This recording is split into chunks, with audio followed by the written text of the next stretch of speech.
All right. Hello, everyone. Welcome to another Hacking Open Source Business podcast. I am one of your hosts, Matt Yakovit, once again joined by co-host Avi Press. And today we're really excited to have Kaj Arnö from the MariaDB Foundation. Kaj, how you doing? Hello, I'm doing fine. Thanks for having me here.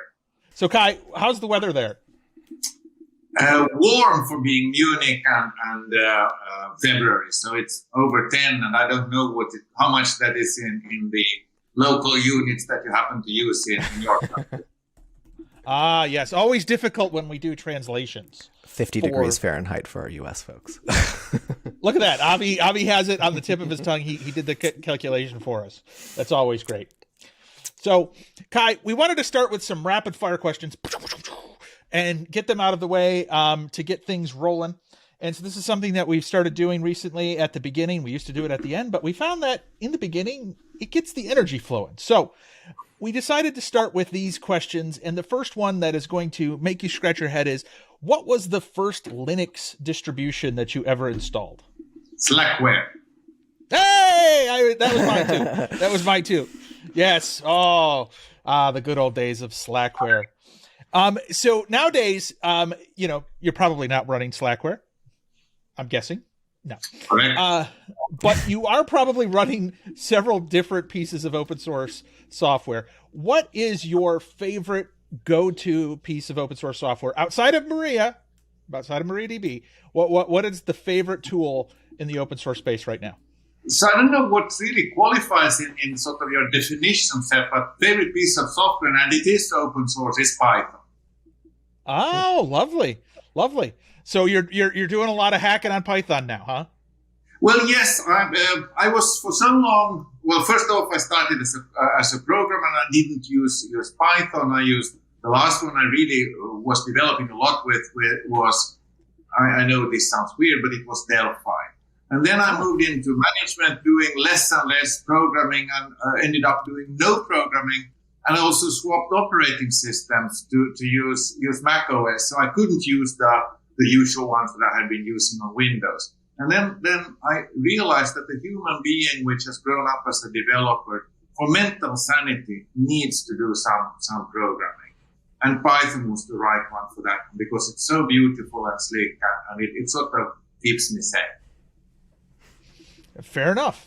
And what editor are you using when you're writing anything in Python? Well, now you go into the somewhat unhappy area. So I'm actually going now to do using more and more Visual Studio. I was impressed by that.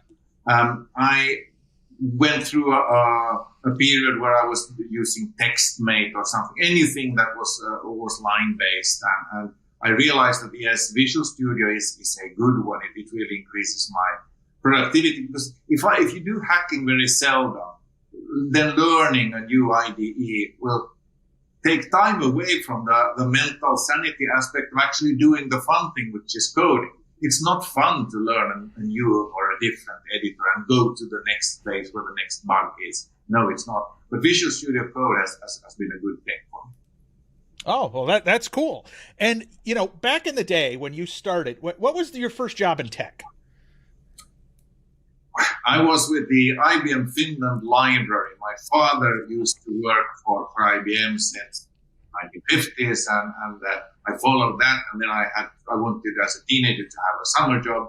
Well, I don't know whether it qualifies to be in tech, to be the boy that runs with the various new manuals that come for mainframes and putting them in the right place. But I felt I was in tech, so yes, I'd count that. There you go.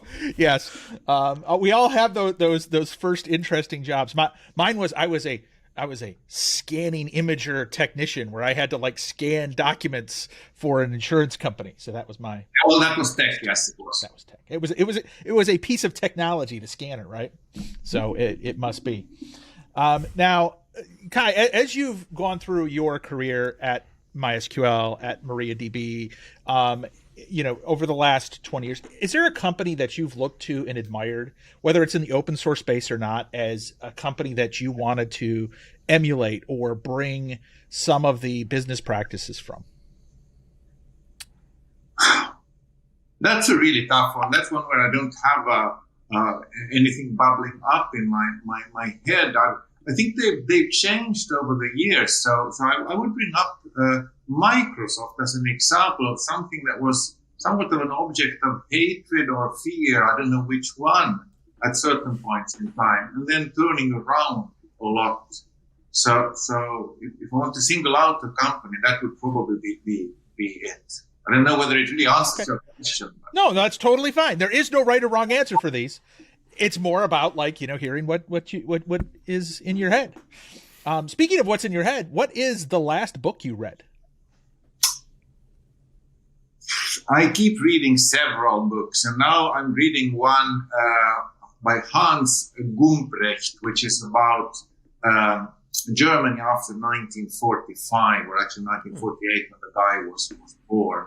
And I think that's something that helps us understand the world that we live in today, because the hangover that Germany was having then is probably similar to hangovers happening somewhat more to the east very soon. Indeed. What about, is there a business book that you recommend people should read?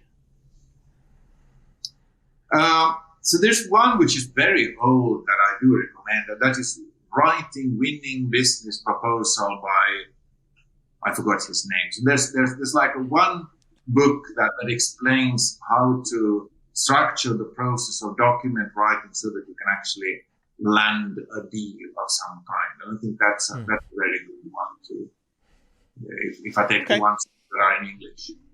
Probably gonna need to have a look at that one myself. So Kaj, if we're gonna meet up at a conference and we're gonna go out for food, what is your favorite food? It is sushi. Sushi. Okay. Good pick. Okay. I can tell you the first time I ate sushi, I didn't know it was sushi. So I was invited. This was way back when in the 80s. And I went to a conference. It was about the fourth generation programming language called Focus, and it was in New York. And I was a speaker, and there was a speaker's dinner. And I came there, and they had this nice fish kind of thing. And well, strangely enough, they combined fish and rice. I didn't really get that, but it tasted really, really good. And I had lots of it. And I had heard about sushi, but I did not know that it was sushi that I had. And I've been addicted. Now, Kaj, you have given talks at various conferences. You've given keynotes at conferences. And so if they're going to ask you what music to play as you walk up to the stage, what music do you tell them? So I would probably pick something from Finland. I mean, you are very right in asking me about, am I at home in Finland? That there would be, yes, I like German music. I decided to become a German. I applied for German citizenship when I heard Carmina Burana by Karl Orff. It's a 1936 piece of classical music. But I would pick Sandstorm by Daru. That's Finnish and that's much more modern. And I would have to explain less and look cooler. Fair enough. All right, you've survived rapid fire questions, Kaj. That wasn't so hard, was it? Now we get easy questions to it. Well, yeah, the questions weren't so bad, right? Right. So, no, not so bad.